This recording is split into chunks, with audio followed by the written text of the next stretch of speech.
Dear students, today we will discuss about children protection and electronic theft under the heading of computer science impact of our life.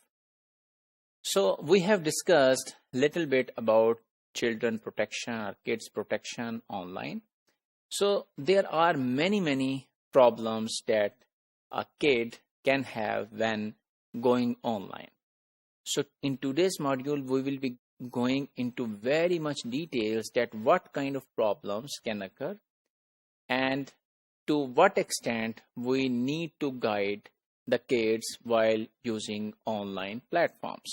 So for example, broadly speaking, there could be content risk, there could be contact risk, there could be online marketing, overspending, electronic theft, information privacy, and information security.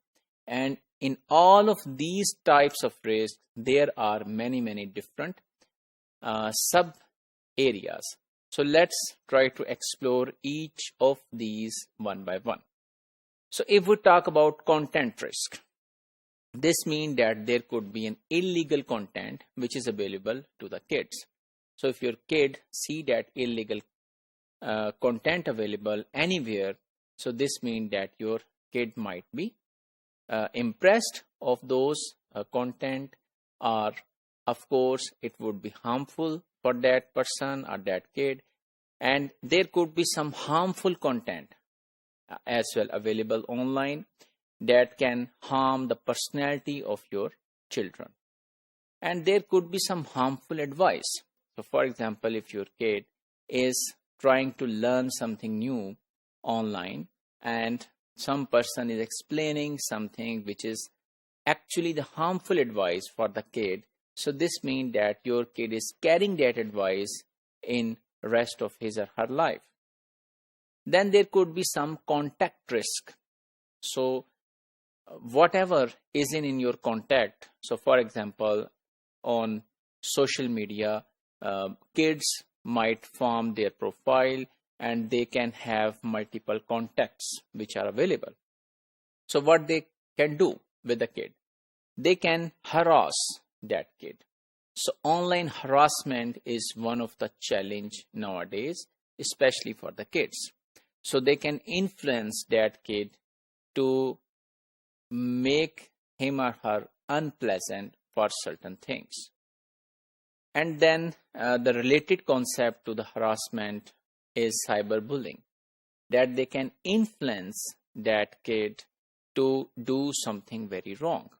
So you might have seen some of the games which were the challenges in the world, and they were saying that if you can do this means that you are really a man. So doing all of those challenges, some of the kids have gone with their lives. So they were dead because those challenges involved very difficult tasks which those kids were trying to do. So such kind of influence can be made in cyberbullying. Then there could be some illegal interactions with the persons which you might not feel comfortable if you are a parent. And then there are problematic content that can be shared by someone, and if that kid is with you, then you might not feel comfortable to share that content with your kid. But as the kid is watching something online in the form of digital form, so this means that that kid can have some problematic content sharing and that can see that problematic content. Then there is online marketing, inappropriate or unsuitable products which are illegal and age restricted. So you know that there are certain products which cannot be shown to the kids who are below certain age limit. So as the kid is viewing online, so those kind of advertisements can also be thrown to that kid. Then there could be electronic theft in the form of identity theft, online fraud, online scams. So anyone is trying to make money illegally using kids, for example, they are saying that you have won 5 million euros, and the process to get those 5 million euro is very straightforward. They give their account that please submit 5,000 rupees into this account, and instantly you will see that your account, or you will receive 5 million euros. And the kid might not have very strong nerves, and he or she might be slipped over on this offer, and he or she can submit those required money from their pocket. So such kind of things might also happen.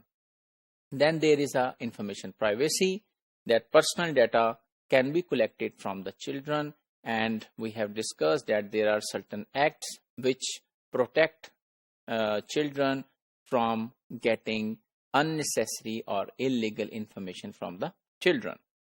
And then there is another very important area of information security, that there could be some malicious code, some commercial spyware which is running on the computer which kid is using, and you as a parent might understand that this is a malicious software.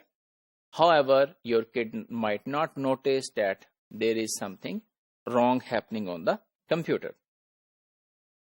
So how to protect your children, your kids from this? So we should use web filtering mechanism, content filtering mechanisms, softwares, firewalls, which will protect your kids from watching or going to illegal content on the internet. And then there are different parental control softwares which are available, and you can configure for your kids that your kid can only see this information. And then enable safety features. And one of the most important thing is that you should guide your kids. You should guide your kids for all of the issues which we have discussed in this module, and you should make aware them against all of these problems, and you should tell them that if you see such kind of thing, then how they should behave. So let's summarize today's module. We have learned about child protection and electronic theft, and we have seen many different kind of risks which are available for the kids, and we have seen that what preemptive measures parents can take to overcome these risks.